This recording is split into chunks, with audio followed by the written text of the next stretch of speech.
Vamos a dar por inaugurado este primer ciclo año 2024 de Seminario Internacional en este programa que tiene como título Ciencias Forenses, Criminalística y la Inteligencia Artificial.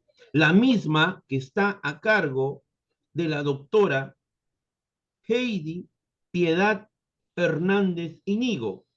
Ella es doctorando en Ciencias Forenses del Centro de Estudios Superiores en Ciencias Jurídicas y Criminológicas. Nos acompaña ella desde el hermano país de México, es una colaboradora constante y permanente del Instituto Peruano de Inteligencia Artificial y Ciudadanía Digital. La ponencia que va a realizar la doctora tiene como título El aborto y la inteligencia artificial. Para nosotros aquí en el instituto es todo un honor y es todo un privilegio el poder presentarles este trabajo el día de hoy. Tiene usted la palabra, doctora Heidi.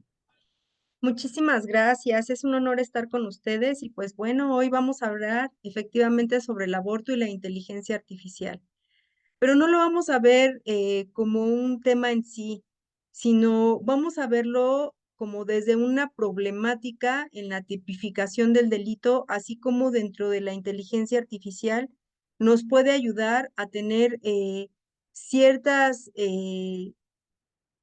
ayudas que pueden estar inmersas dentro de esta situación. Bueno, pues primero hay que pensar, ¿qué siente una mujer al tener un aborto? Bueno, pues los sentimientos de una mujer pueden ser sentimientos encontrados, puede depender de las circunstancias en que lo vivió cada mujer, en el contexto en el que se produjo el aborto, puede realizar tristeza, duelo, culpa, remordimiento, confusión, ambivalencia, ansiedad y estrés. Entre otras, también puede sentir soledad, puede sentir un aislamiento. Y pues es importante destacar que todas estas mujeres deben de recibir un apoyo emocional. Es necesario una asistencia profesional para procesar estas emociones y poder superar cualquier tipo de dificultad emocional y física que puedan enfrentar este tipo de mujeres. A partir de que una mujer llega a un servicio de salud con una emergencia obstétrica, el personal hospitalario presume su culpabilidad. Podrá pensar que ella misma se lo puso a inducir y la orilla a enfrentar la persecución y el acoso de los agentes policiales y ministeriales para que la estén interrogando, aún estando hospitalizada.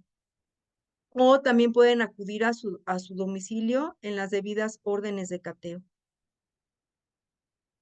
Bueno, en México, la interrupción del embarazo se rige por las leyes estatales, por lo que la situación legal puede ser diferente en cada entidad federativa, o sea, esto es en cada estado. En general, el aborto es legal o no penalizado y permitiendo bajo ciertas causales y como parte del sistema de salud básico, por ejemplo, en la Ciudad de México desde el 2007 y en el estado de Oaxaca desde el 2019.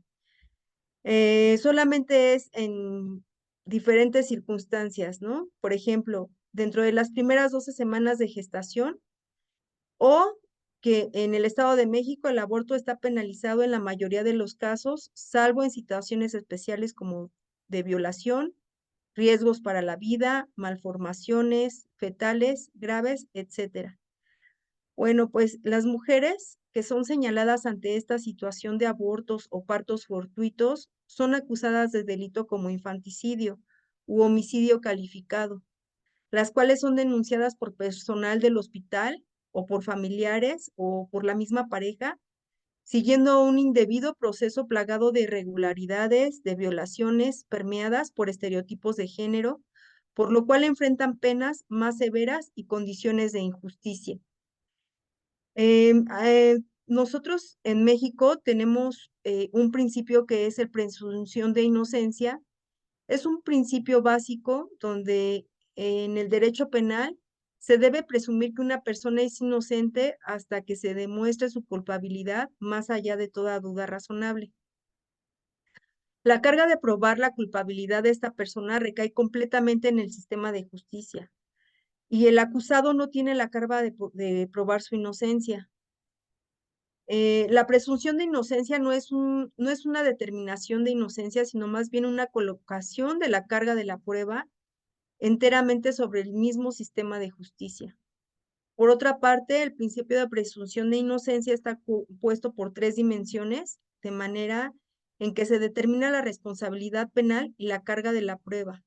Por ejemplo, la imputación de la responsabilidad penal y el trato que se le da a cada persona bajo la investigación y a los presos sin condena.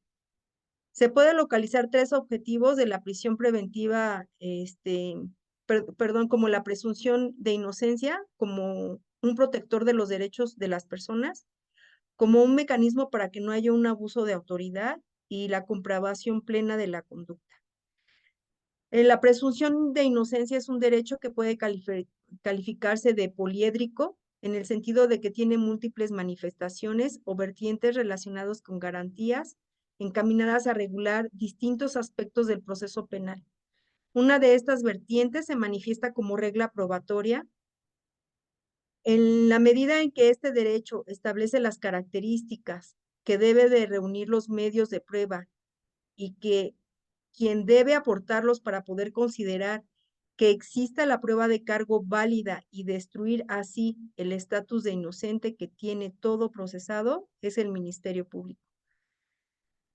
Bueno, para dictar la prisión preventiva oficiosa, se considera que atenta contra la presunción de inocencia al privarles de su libertad, porque imagínense, si de por sí se sienten completamente tristes, están en una depresión, quieren estar completamente aisladas por la situación y la pérdida que acaban de vivir, no obstante de eso, todavía tienen que estar en un procedimiento eh, privadas de su libertad hasta que se demuestre su inocencia. Bueno, pues el tipo penal de aborto no debe estar sujeto a proceso de prisión preventiva, o sea, porque si tenemos el principio de inocencia, entonces ya estamos criminalizando y estamos imponiendo y estamos pensando que efectivamente realizó este aborto. Las sanciones por el delito de aborto se clasifican en penas privativas de libertad, que van desde los 15 días hasta los 6 años de multas, que pueden ir desde las 20 unidades o a 300 unidades de medida de la UMA. La medida de la UMA es un día de salario, es de un salario mínimo de aquí de México. Aquí tenemos una tabla, la cual fue investigada y en diferentes entidades de aquí de México. Estos son estados de México. Nos dice que en Aguascalientes, por ejemplo, la privación de la libertad mínima es de 6 meses a 1 año. La privación de libertad máxima debe de ser 1 año, 3 meses. Y la multa económica debería de ser de 40 a 8 días de multa. En Baja California, por ejemplo, dice que son 6 meses la privación de la libertad mínima y 2 años la privación de la libertad máxima. En Campeche son 6 meses de privación libertad mínima y 2 años de privación de libertad máxima y de 24 a 72 jornadas de trabajo a favor a la comunidad por el delito de aborto. En Colima, la privación de libertad mínima es de 2 años y la privación de libertad máxima es de 4 años. Se les cobra una multa económica de 50 a 60 UMAS. En Ciudad de México es la privación libertad mínima de 3 años y la privación libertad de la libertad máxima es de 6 meses y tendrá que realizar trabajos a favor de la comunidad de 100 a 300 días. En Durango, la privación libertad mínima es de 1 año y la privación de libertad máxima es de 3 años. Se cobra una multa económica de 72 a 216 UMAS. Y así Bueno, pues como podemos ver aquí en México, en varios estados es tipificado de diferente manera el aborto. Bueno, pues para poder determinar si un aborto es espontáneo, también conocido como un aborto natural, en lugar de ser inducido, los médicos suelen utilizar una combinación de métodos clínicos y pruebas de laboratorio. La combinación de la historia clínica, el examen físico y las pruebas de laboratorio y la ecografía suelen ser suficientes para poder determinar si un aborto fue espontáneo o no. Es, por ejemplo, ahí donde podemos utilizar la inteligencia artificial dentro de lo que es el historial clínico, en donde se puede observar si un aborto fue espontáneo o no.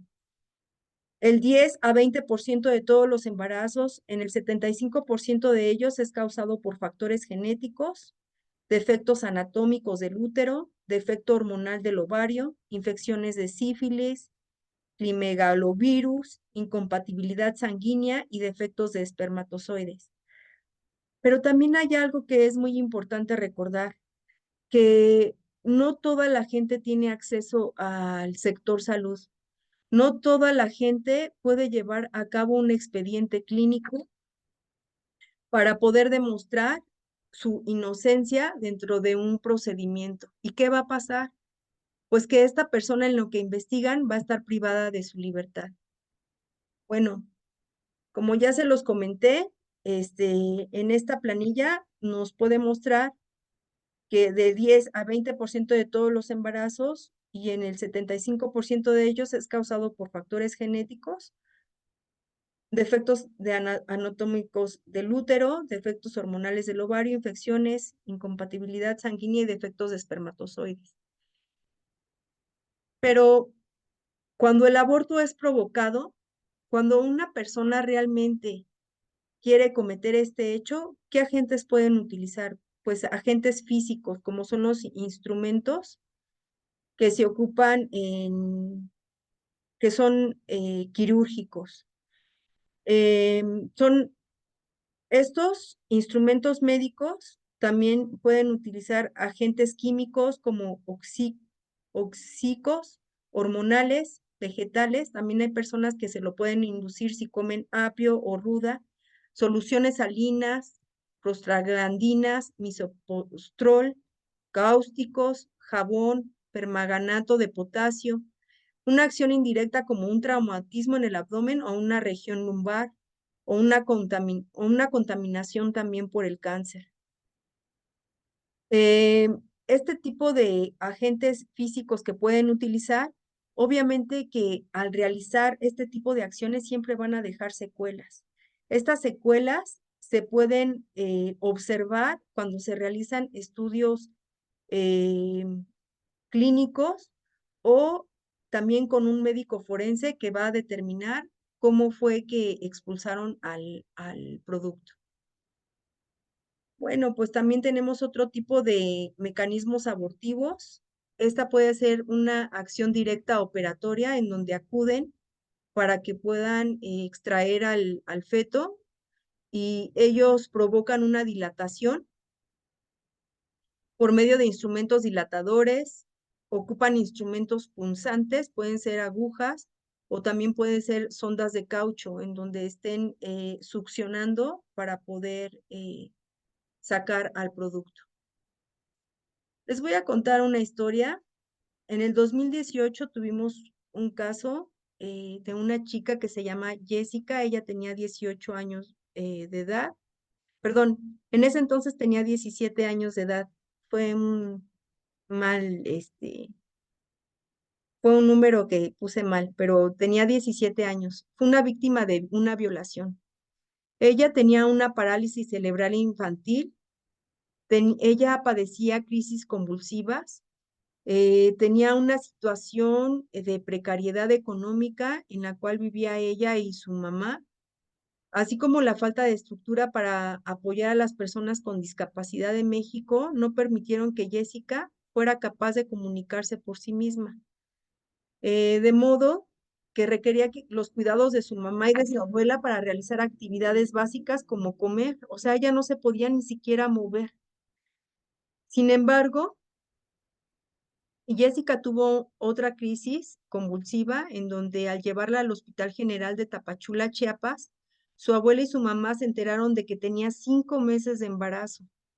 Esto es porque ella había sido víctima de violación y para que se iniciara una investigación, se empezaron a mover y pedían que se le practicara un aborto, pero obviamente por el tiempo que ella ya tenía, ya no se le podía practicar este aborto. En el hospital no le podían realizar esta interrupción del embarazo porque el artículo 181 del Código Penal de Chiapas solamente permite el aborto por violación si se hace durante los primeros 90 días de embarazo. Por lo tanto, tuvieron que buscar por medios propios la manera de poder ayudar a Jessica y ellos empezaron a realizar un juicio de amparo en el que se le dio al juez que el artículo 181 del Código Penal de Chiapas era contrario a la Constitución por limitar la práctica del aborto a causa de una violación a los primeros 90 días del embarazo. En este sentido, se infringían el derecho de igualdad, el derecho a la salud, a la vida privada y a la inteligencia física y mental. Además, se señaló que se afectaba especialmente a las víctimas con discapacidad como Jessica, pues podría no saber que estaba embarazada hasta que ya habían pasado varias semanas. El primer juez que resolvió su caso no les dio la razón, no permitió que ella se realizara un aborto.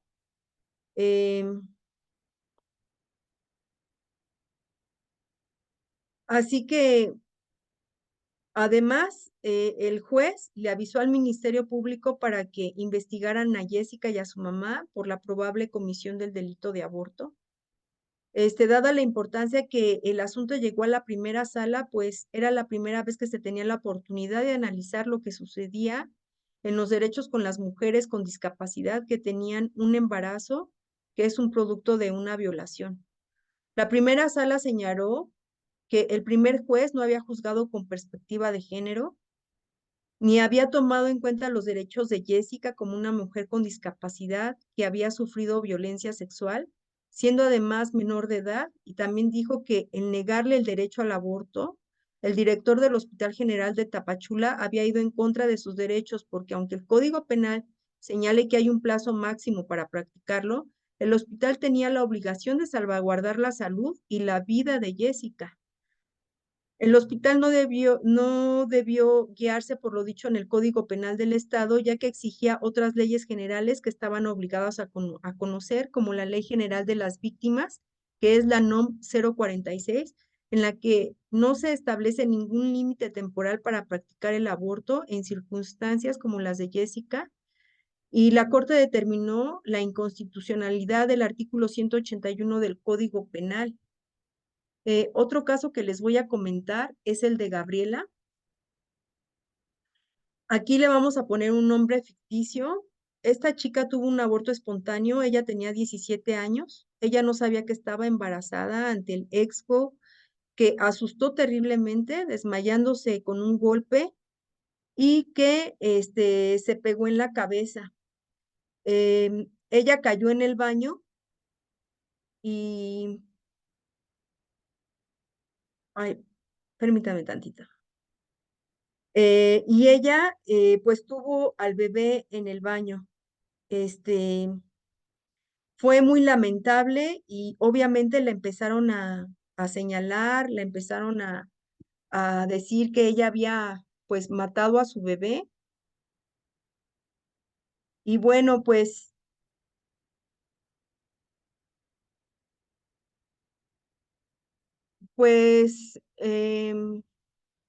lo siguiente fue que tuvo ella una cita en el Ministerio Público de Yucatán. Actualmente Gabriela enfrenta este proceso por homicidio en grado de parentesco y como ya les dije, pues la acusan de haber matado a su bebé. Eh, si se realiza la denuncia en México, pues obviamente que se van a dejar llevar por las leyes que opere dentro de ese estado, porque ya les dije, pueden cambiar de un estado a otro. Em, y en este momento, pues lógicamente que servicios periciales pues va a desempeñar un papel crucial en este proceso de aborto, en donde van a proporcionar esta evidencia científica y técnica que puede ser utilizada para esclarecer los hechos y las circunstancias de manera objetiva y científica que rodearon el evento. Para empezar, primero tiene que, científicamente se tiene que determinar las causas, ya sean causas naturales, genéticas, médicas o externas, como lo vimos, y obviamente que ahí van a utilizar la inteligencia artificial. Van a tener la datación del embarazo. Los peritos utilizarán métodos científicos para determinar con precisión la edad gestacional del feto. Esto es, midiendo al feto, observando las características del mismo y el desarrollo que pudo haber llevado en el momento cuando lo encontraron en la escuela donde ella perdió al producto.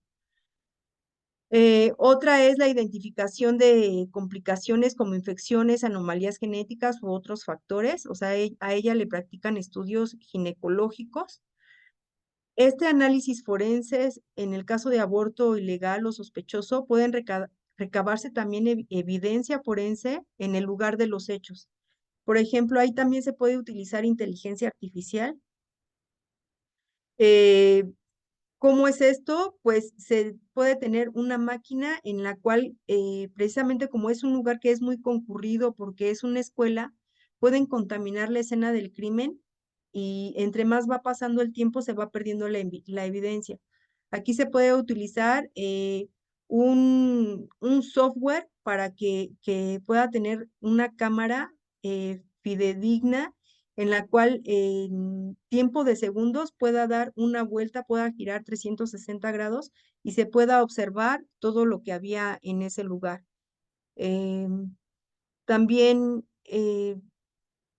obviamente que también deben de tener,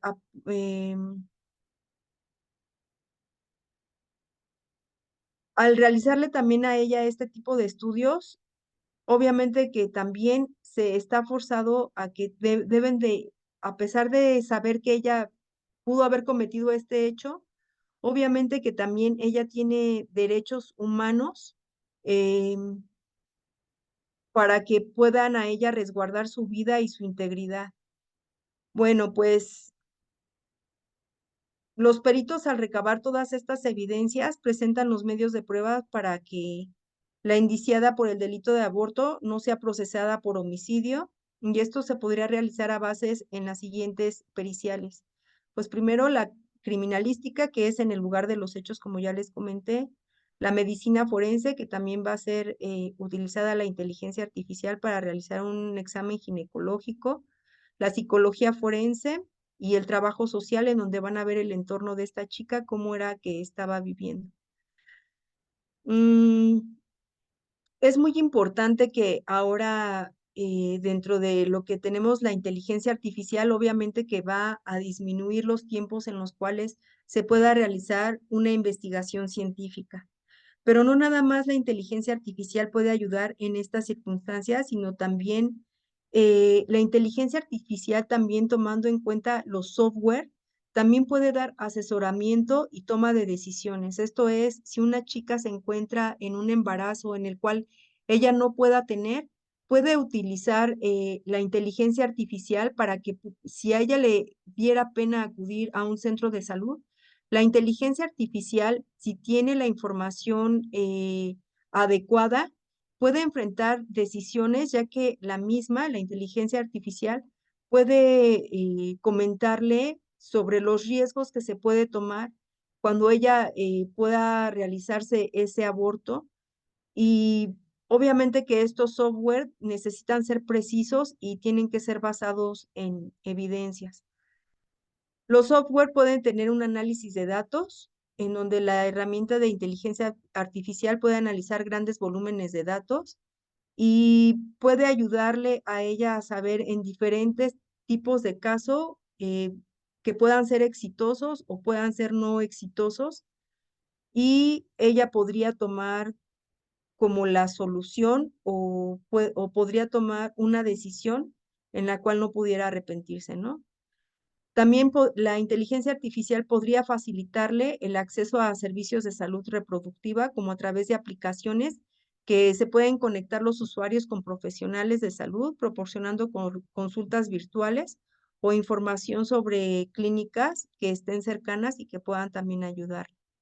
Obviamente que la implementación de la inteligencia artificial en el contexto del aborto plantea preocupaciones éticas y de privacidad, especialmente en relación con la recopilación y el uso de datos personales. Es fundamental garantizar que se respeten los derechos de las personas y que se proteja su información sensible. Fíjense que yo incluso hice un ejercicio con el chat GPT y le pregunté que si sería adecuado realizarme un aborto a a las 3 semanas de estar embarazada. E inmediatamente me contestó con consejos adecuados y, y me dio los procedimientos a seguir y en qué me podría afectar. Creo que la inteligencia artificial es una buena herramienta y sobre todo en los jóvenes que no tienen como ese acceso a poder acudir con sus padres porque no tienen la suficiente confianza. O también yo creo que sería una herramienta excelente para aquellas personas que puedan ser tímidas y que no quieran preguntarle a nadie, ¿no? Bueno, el impacto en políticas públicas, ¿cómo nos puede ayudar en el análisis impulsados por la inteligencia artificial? Bueno, pues la inteligencia artificial puede influir en las políticas relacionadas con el aborto, al proporcionar evidencia sobre los efectos de ciertas leyes y regulaciones, ayudando a los legisladores a tomar decisiones informadas. Estos puntos destacan cómo la inteligencia artificial puede jugar un papel tanto positivo como problemático en el contexto de los casos de aborto, porque también, desgraciadamente, se puede tener sesgos en la inteligencia artificial e incluso se ha comentado que podemos encontrar bases de datos en los cuales personas podrían realizar como una cirugía. Sin embargo, puede provocar la muerte porque obviamente no son los expertos para realizar una cirugía. Recordando que también la inteligencia artificial requiere un enfoque cuidadoso y ético en su implementación y es por eso que se requiere urgentemente, pues obviamente que se regule esta situación conforme a leyes. Como podemos ver, desgraciadamente sí se ha tenido un avance en lo que ha sido el aborto, porque hay mucha gente que también fue inocente cuando ellas no quisieron realizar pues este acto en que sus productos perdieran la vida. Sin embargo, yo creo que todavía falta camino a seguir, pero en este camino tenemos a la inteligencia artificial con la que podemos ir de la mano y tratando de que de este tipo de software, este tipo de ayuda de inteligencia artificial, siempre tenga los mecanismos adecuados para que nosotros los humanos eh, podamos tomarlos en cuenta y poder tener una toma de decisión adecuada. Pues bueno, esto es todo conforme a la inteligencia artificial y el aborto. Pues muchas gracias por estar aquí. Gracias, doctor. Muy bien, vamos a dar por clausurado este primer ciclo año 2024 de Seminario Internacional en el programa que venimos desarrollando, Ciencias Forenses, Criminalística e Inteligencia Artificial. El título de la ponencia del día de hoy era El aborto y la inteligencia artificial. Muchas gracias, doctora Heidi Piedad Hernández Iñigo, una colaboradora constante y permanente del instituto, una profesional de quien todos los que nos escuchan en horas posteriores en el canal de YouTube y en todas nuestras redes sociales, estamos para aprender, estamos para poder realizar investigaciones, pesquisas, documentarnos y seguir creciendo de la mano de este bonito programa que lo venimos haciendo conjuntamente con la doctora. A nombre del Instituto Peruano de Inteligencia Artificial y Ciudadanía Digital, doctora, muchas gracias. Muchas Saludos gracias a usted. cordiales a la distancia y horas posteriores estará en el canal de YouTube y en nuestras redes sociales. Muchas gracias. Muchas gracias. Buenas noches.